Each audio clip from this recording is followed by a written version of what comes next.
Welcome in to Green Dot Daily. I'm your host, Maria Marino. We are live every weekday at 3 Eastern on the Action app. And if you're watching on YouTube, hit that subscribe button if you haven't yet. We've got a lot to do today. Michael Leboff and Tim Kalinowski will share their NHL picks for tonight. Plus, Tim will stick around to educate us some on college football. And Evan Abrams is going to hit us with the NFL betting trends that relate to a tricky Week 18. And one angle complicating matters is contract incentives. So let's start there. Texans tight end Dalton Schultz can earn an additional $250K if he manages 6 receptions against the Colts. Titans receiver DeAndre Hopkins will get an additional $1 million if he reaches 49 receiving yards and $250K with 7 catches against the Jags. Now, it's unclear if Odell Beckham Jr. will suit up for the Ravens, but 5 more catches would mean a $250,000 bonus. He and Hopkins are each 2 touchdowns away from even more incentives on top of that. So, for the first time since last year, we welcome our Director of Predictive Analytics, Sean Koerner, back to the show. Always a welcome sight. And you're used to making player projections, but a little extra legwork this week, I would say, considering all these incentives. Let's start with Schultz. How viable are player props involving him? Yeah, so Dalton Schultz needs, I guess it's 6 receptions to win an extra $250,000, which is a pretty big deal. So when it comes to incentives, I'm doing my normal projection process, and then I kind of just mentally factor in how much I think that player's motivation will be to hit that. In Dalton Schultz's case, this is a must-win game, so I don't think like he's going to collude with CJ Stroud and be like, hey, give me a couple extra targets. It's a must-win game, so I think it's going to be pretty straight up. So when it comes to his prop, the thing I'm looking for is the status of both Noah Brown and Robert Woods. I don't think either one has practiced at all this week.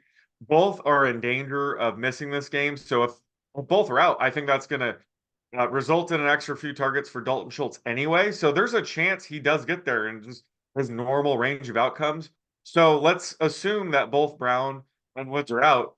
I would have Dalton Schultz at about a coin flip at around 4.5 receptions, which is actually where the market is right now. So it doesn't look like the market is inflating it too much. It is kind of assuming both receivers is out, which might not be fair this far out, but I think the thing to do if you were going to attack this, if you were interested in like attacking his incentive structure, is just take 6 receptions or more. Like I think if he does get the 5 receptions, he probably does want to get that 6th one. So I would project that fair price to be around plus 200. And right now it looks like you can get a plus 164. So that is where the market is kind of factoring this in. So I think for this one, you have to really think he's going to be extra motivated to get there along with CJ Stroud. And I just can't get there. So right now, this is sort of a pass for me.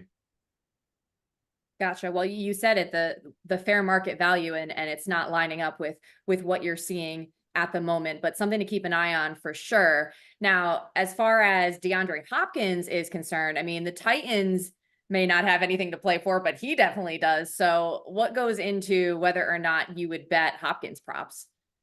Yeah, so he has a few, right? So he needs to get 7 or more receptions, 49 receiving yards, and 2 touchdowns. The receiving yards is definitely doable. That's well below his median. Again, not assuming any extra motivations or anything. I have his median closer to about 62.5 yards here, so he should be able to get the receiving yards. And 7 receptions is something that's within his range of outcomes. And this is a situation where you mentioned it, the Titans don't have anything to play for. In these situations, I do think Hopkins might actually go up to Ryan Tannehill or Will Levis, whoever's starting, and say like, hey, I need one more catch to get $250,000. Please throw me the ball. We've seen clips of Rob Gronkowski doing that to Tom Brady.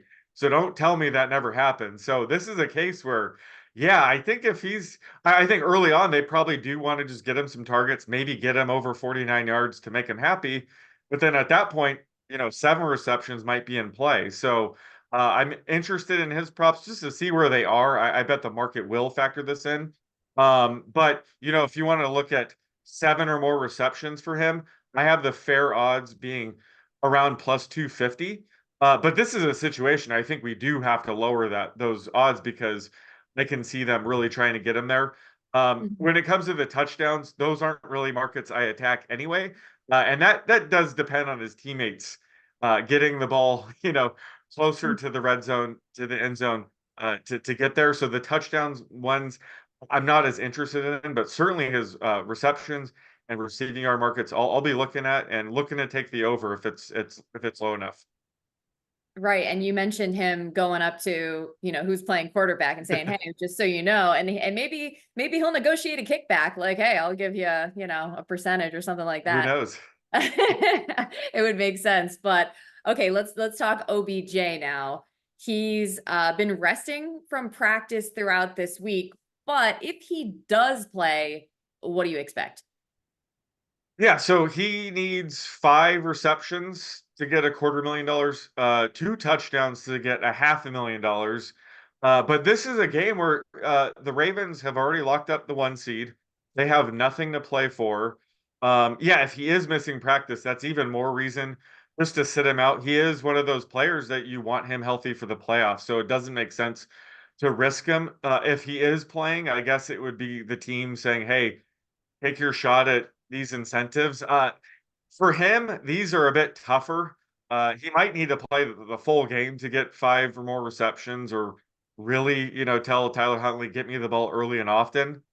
So this isn't one I'm touching. If I wouldn't be shocked if we don't even see props for Odell Beckham because it's such a volatile situation with really nothing to play for other than the incentives. But when it comes down to just taking everything out of the equation, if he were to just play the full game, I would have it around 4-to-1 odds that he would get 5 or more receptions. So that's the number I would be considering when looking at the market. If you do think he's extra motivated, you would need to have this be, considerably higher than like 3-to-1 odds or something like that. So this is one I'm probably going to stay away from, and I wouldn't be shocked if the books don't even offer this. Mm. Well, good to know that's the price to look for Yeah. if you do happen to see it available. And someone we haven't mentioned yet, the phenom Puka Nacua. So he's got the potential to beat a record that was set back in 1960 for receiving yards by a rookie. So how are you approaching potentially a bet on him, or are you staying away? Yeah, so this might be my favorite prop of the week if they even offer it, because this is something that you can actually project out and have some fun with it. I can't remember who it was, but someone had a similar prop like this a year or two ago. There's 2 potential records he could break, right? The 29 receiving yards is definitely beatable. I wouldn't be shocked if he gets there in like the first half. The question is, do they want to keep him in the game until he gets the other record, the receptions one? So he's going to need 4 catches. I think the plan is to just play him until he breaks maybe both of these records, so I can actually simulate that out. And I did. And when it comes to, like, let's look at the receiving yards one. I don't think he'll just end exactly on 29 and they take him out of the game, right?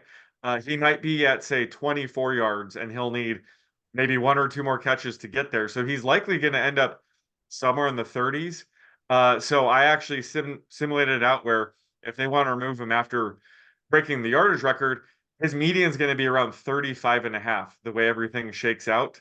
And if they want to keep him in there until he gets 4 catches, his median is going to be closer to 50 and a half yards. So Mhm. those are kind of my 2 points on, how long he needs to be in the game to break each record. So I think right now they could be floating a prop maybe in the mid 40s is probably what I'm going to be looking at. And hopefully they do offer this market. I think it's a fascinating one, and there's different ways to break it down. But right now I'm looking for it to be somewhere in the mid 40s. And look, his coaches are aware that he has the potential here to really do something special. So I'm really curious to see, but it's always that balance of, when do we pull him out if, depending on how the game is going, and that's where some of the unknown comes in. But this is certainly a really fascinating situation for all of these players, and it's something to keep an eye on. So Sean Koerner, we appreciate you breaking it down for us. Yep. Thanks for having me. Here's a look at the must-win scenarios for teams trying to make a final playoff push. Buccaneers would clinch the NFC South title with a W. If the Jaguars win, they would secure the AFC South title. Seahawks can make playoffs with a win and some help, including a Green Bay loss or tie. But the Packers have their own agenda. They can clinch a postseason berth through a number of scenarios, but the easiest is win and you're in. That brings us to our director of research, Evan Abrams. I feel like nothing is really easy this week with so many different factors at play that we're not used to seeing. But last week of regular season, playoff motivation, a heavy factor. You might assume the team with more to play for is the one to back, but what has the data shown you? First of all, what's up, Maria? How are you? Happy week 18. This is the time. Friend. This is the time the carousel all comes to a stop, and everything kind of comes together. So this is a very, very good angle and trend from our friend Stuckey that I feel like has to be repeated over and over again. So historically, it's been profitable to fade teams who need to win at the end of the regular season. So since 1990, eliminated teams playing teams that need to win over the final 2 weeks of the regular season are 164-4 against a spread. That is 61%. Now that's since 1990. So for week 18, the following eliminated teams fit this trend. That would be the Panthers, Bucks, Titans, Jaguars, Cardinals, Seahawks, and Bears, Packers. So it's an easy concept, but every year you see these teams like Jacksonville did a year or so ago where they fall apart when they need to. So that's the trend. That's what we roll with. Yeah, I mean, it seems like if you're in that position anyway, where you're just on the cusp of making the playoffs, Sure. then you're pretty vulnerable anyway. And so it makes sense, especially with some of these like division rivalry games, for instance, Bears, Packers, like they would love, to spoil the party, I think, for Green Bay. But also at this time, you have so many people looking to see, hey, did my bets work out for this team to make the playoffs or win totals? Sure. What are some of the biggest surprises that you're seeing right now as far as playoff contenders? It's worth noting, you just said something really smart, though. It's same with like Arizona. Those teams, serious motivation, plus the lines are inflated because everyone wakes up on Sunday morning and says, well, the Bucks have to beat the Panthers. They need to beat the Panthers. And so that line kind of ends up getting inflated, especially day of. So that definitely goes into that 61% number. But to answer your other question, there is. So entering week 18, there are 3 teams, the Texans, Colts, and Bucks, who are at 100-1 or higher entering the season. The Texans were 200-1. The Colts were 150-1, and the Bucks were 100-1. The only team left out of the race are the Cardinals, who had the worst odds entering the season, but they can play spoiler this week, so maybe that will be their Super Bowl. And then finally, this is kind of the culmination of everything when it comes to win totals. We actually have 7 win totals that are in the balance entering week 18. So that would be 2 double-digit win totals, which would be the Eagles and the Bills. So Eagles at 11.5, Bills at 10.5. Then you've got the Jaguars, Broncos. Now, the interesting part is you've got Seattle and Arizona trying to go over the win totals against each other. So that'll go both directions. Then you have the Bears who are trying to go over against the Packers and ruin their chances. So lots in the balance there with the playoff scenarios too. It's fascinating to look at. I imagine all 7 of those will not hit. God, no. Well, this is where the hook comes into play too on these numbers. Yeah, of course. And listen, there's also, these are the numbers from a few different books that are just aggregated. So maybe you had a half total this way, a half total that way. So if you've cashed, congratulations. But those are just the official totals at the moment.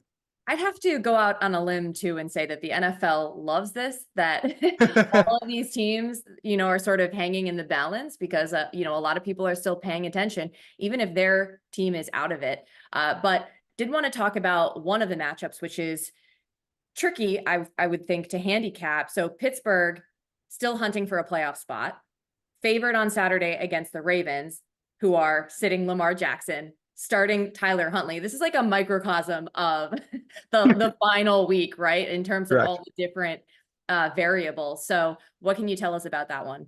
Yeah. So, I mean, historically, Tomlin tends to struggle as a road favorite, but really the trend that everyone will talk about is the fact that the Ravens are 20-4 against the spread in their last 24 games as an underdog, including 20-5 since 2018. That would be the second best record to the Steelers. And the funny one, when Tomlin and Harbaugh meet, the underdog, 23-5-3 against the spread, over 80%. Usually, this is a matchup where, you can do all the analysis you want, but you just forget everything and take the points. Right now, down to 3.5. I saw even 4s and 4.5. So I think you're starting to get a little bit of Baltimore money in the assumption of the trend we just talked about, which is team that absolutely needs to win tends to be overvalued. And I think that's what's happening here a little bit when you're getting over a field goal on the road with Pittsburgh. So fascinating. And I don't think this game is going to be short on drama at all. Even without Lamar, like it just screams like some kind of craziness could happen. And it should be a nice culmination to the season. But Evan Abrams, our director of research, it's always good to talk to you. We appreciate you. Thanks a lot. Enjoy. To hockey, the Winnipeg Jets are flying high. They're currently on a 9-game point streak, which matches a franchise record, and they're 7-0-2 in that span. Their 23 wins are tied for 5th in the NHL, as are their total points at 50, and their points percentage is .694, good for 3rd in the NHL. With that, we bring in Michael Leboff and Tim Kalinowski. You might know them from the Line Change podcast. So, Mike, does this feel like the perfect time to fade the Jets? Yeah, that's exactly right.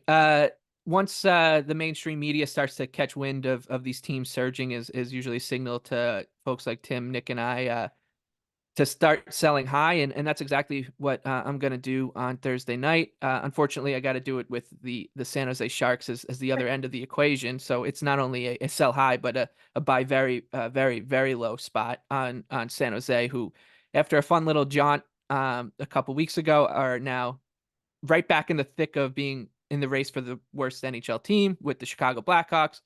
But that said, this number is just way too high, and we're at the high water mark of the market for a team like the Jets, who we like a lot. Like Tim, Nick, and I have spent a lot of time talking about how much we like this Winnipeg team. We think that they're deep. They've got great goaltending, well coached, well structured, all the things you look for in a potential NHL or Stanley Cup gatecrasher. But now that the numbers kind of creeping up into this territory, it's pretty clear signal to sell high. And the Jets have had a propensity to lose to lesser opposition, even during the streak. Their 3 losses came against San Jose, Chicago, and Montreal, three teams that we don't think too highly of. So they have shown that they can lose to anybody. Tim, what's your thought on this? Are you willing to put money on the Sharks? Yeah, and it's really for one reason, because Winnipeg plays a back-to-back tonight, and then Friday night they play the Anaheim Ducks, who are also pretty abysmal. So what I'm going to do, since both those games haven't started as this is, Thursday afternoon here, is I'm going to place a bet on the Sharks and a bet on Anaheim, both plus money dogs. I'm hoping to just win one of them and walk away with a profit. Everything that Leboff said is true. We love this Winnipeg Jets team, but this is the NHL. No one's going undefeated. I think they're losing one of these two, and hopefully we can capitalize on it. Nice little strategy there. All right. So, Mike, what else do you like for this evening? Yeah, I like this Columbus Blue Jackets. They're in Philadelphia. They're a pretty big underdog. The Blue Jackets are, just like the Sharks, a pretty terrible team, just like the Ducks. But when you're betting on the NHL night in and night out, you're going to have to get used to betting on teams like this. That said, this number looks way too high to me on Philadelphia. Another team that we like a lot. I think that what they did throughout most of this first half has been legitimate. But over the past couple weeks, we've started to see their 5-on-5 numbers decrease. They're not as solid, I guess I should say, at 5-on-5 anymore. And that's a problem for a team like this, because they can't rely on just, a couple game breakers like other teams like the Toronto Maple Leafs to like bail them out if they're not winning the 5-on-5 battle. Their power play is terrible as well. So they struggle to win games on the margins, and with their numbers on the decline, this game will probably be played close to a coin flip, I would think, against the Blue Jackets team that has been pretty pesky despite a poor record. So yeah, I think that the Flyers just don't profile all that well as a favorite of this magnitude. And I'm happy to take them on with a Blue Jackets team that we have circled. I think that this team can start rattling off a couple big wins over the next few weeks. Tim, what's your judgment on this pick? Are you on board?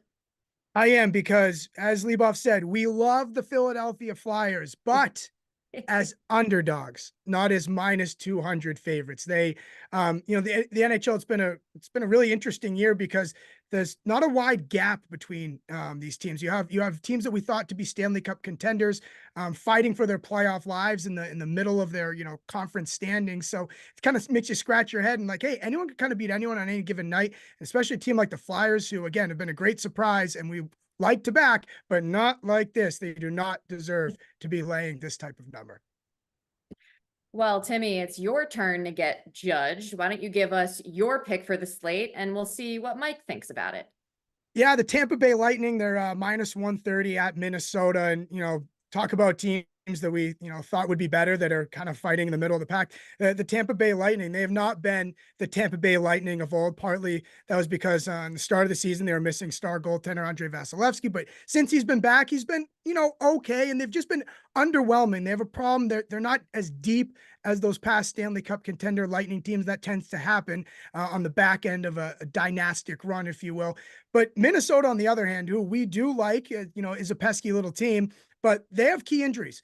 Kirill Kaprizov, their leading scorer, leads the team in points. He's out. Matt Zuccarello, second in points. He's out. Gustafsson, their best goalie, he's out. Spurgeon carries the second most time on ice in their D-core. He's out. Lettieri, depth center, he's out. So all that, I'm saying, how is this number only Tampa Bay minus 130? This is just I think honestly, the bookmakers are just a little sleepy on the NHL slate here, and they're they got their brain in a pretzel over all the NFL playoff scenarios, and they're trying to play catch up with injuries and whatnot, and they're leaving us a little cookie here with Tampa Bay as a short road favorite. Mike, do you agree that this number doesn't look right? No, it doesn't. We talked when we recorded our podcast yesterday that this number would take some money for the Lightning, and it just hasn't. And you do wonder a little bit if maybe people are just looking at the records, and if you do, it kind of makes a little bit of sense that the Wild would be this short, even with some injuries. But man, you look at that roster right now, and it's just depleted. It's hard to just pick out 6 or 7 bona fide NHLers on it. And so yeah, if all things were equal, we'd probably see this number flipped and the Wild as a short home favorite, but all things are not equal. They're not even close to being equal right here. This is a really, really good spot, I think, to back the Lightning even as a road favorite.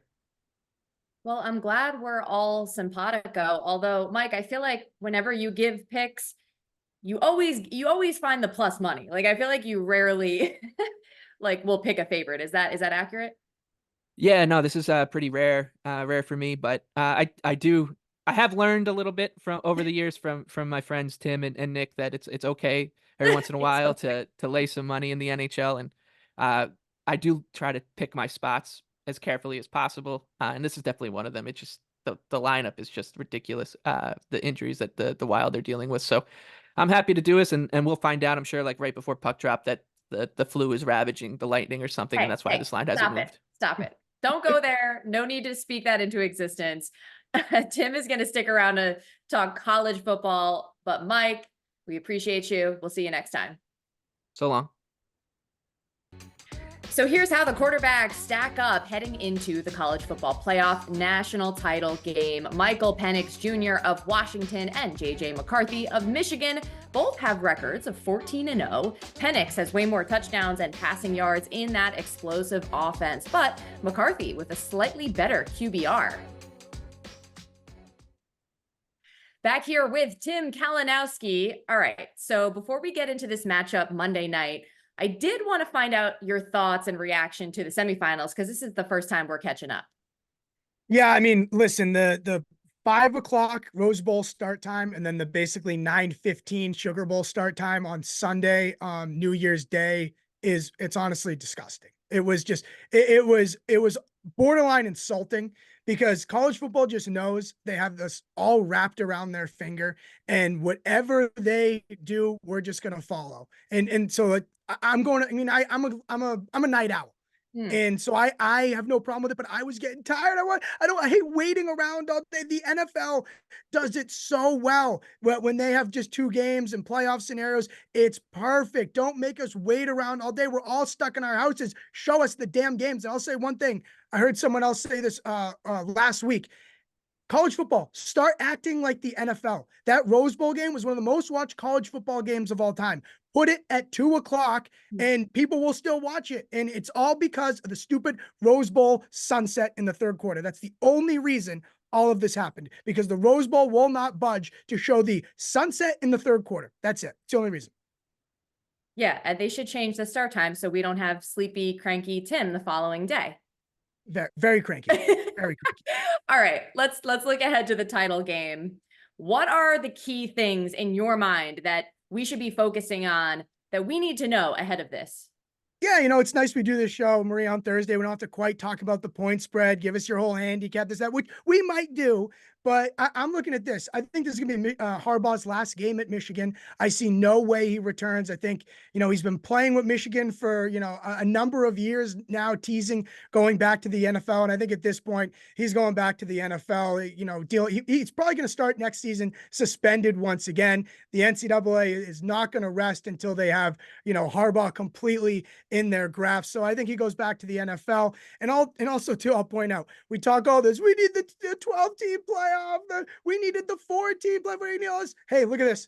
The 2 undefeated teams are playing after all that. And I've been a guy, like, secretly, I've always wanted it to stay at 2 teams. And I get afraid to even speak it out loud, because I'm afraid I'm going to get stoned by Twitter and all of you guys for just saying, hey, I think we already know who the best 2 teams are. So, that's something to consider there. And lastly, I think the future of college football, when this game ends on Monday night, will be, kind of considering which path is this going down. If Washington wins, you'll be looking at Penix, the 6th-year transfer quarterback, wins a national championship. The coaches start saying, hey, we need age. We need some, veteran type teams that you see similar in the NCAA tournament. Or if Michigan wins, we're going to see, trenches wins championships, a defensive first type team, which is completely different for a complete 180 from a couple of years ago. And we watched that Alabama Mac Jones team. We said, wow, college football is just going to turn into a track meet, huh? All these teams, Nick Saban realized he just had to play offense. That's what it's going to be. So I think when we leave, that game, turn it off and go to bed, hopefully not at 3 a.m, those will be the 2 things that we'll be finding out about the sport. So you think there will definitely be overreactions to whichever way this goes? And that's what happens, because teams play copycat, right? Like it happens in the NHL every year, happened in the NBA, the whole 3-point thing. Like, these teams play copycat with one another, and we're seeing it in the NFL with, how much scoring has been down this year and unders and all that. Like, is defense now punching back and saying, this is the way to do it? It always goes back and forth, but it's just interesting. We make these assumptions and, say these kind of like catch-all type things, but it doesn't always work that way. Well, you seemed a little hesitant earlier when you brought up the spread to actually pick a side here, but I have to ask, which way are you leaning? Yeah, I've already bet Washington plus 4.5. And honestly, I have a lot of respect for what Michigan's done. But to me, you look at that Michigan-Alabama game, it came right down to the wire. You could argue that the reason that Alabama couldn't tie the game or win the game is because of not just quarterback play, because I don't want to totally blame Milroe, but the entire offensive operation. Washington blows Alabama out of the water in terms of, a tight, efficient, talk about explosive, offensive operation. I think they have a clear edge there, and I don't trust Michigan. I know they just did against Alabama to play from behind, especially against this Washington team that won't take their foot off the pedal. So if Washington goes up first, I think that really helps your plus 4.5 bet here. Fair. And Tim Kalinowski, look at you, versatile on the show today, talking hockey and college football. Thanks so much, pal. Maria, I do everything. Thank you. It's always a pleasure here. You're Thank just you. the best. All right. See you, Tim. And don't forget, we have a very exciting wildcard weekend coming your way. You can sweat your bets with Chris Raybon, Sean Koerner, and Stuckey at our watch party on Saturday, January 13th. And on Sunday, we have another live edition of the Favorites podcast with Chad Millman and Simon Hunter. It's all taking place at the Shepherd and the Knucklehead in Hoboken, New Jersey. We had so much fun doing this in December. We had to run it back. Click the links below or go to eventbrite.com and search the Favorites to RSVP. Also, don't forget any picks we give out here on the show, you can easily reference by following green.daily in the Action app. We keep track so you don't have to. That's all for this episode of Green.Daily. I'm Maria Marino. Thanks so much for watching, and I'll see you again Friday at 3 Eastern on the Action Network YouTube channel and the Action app.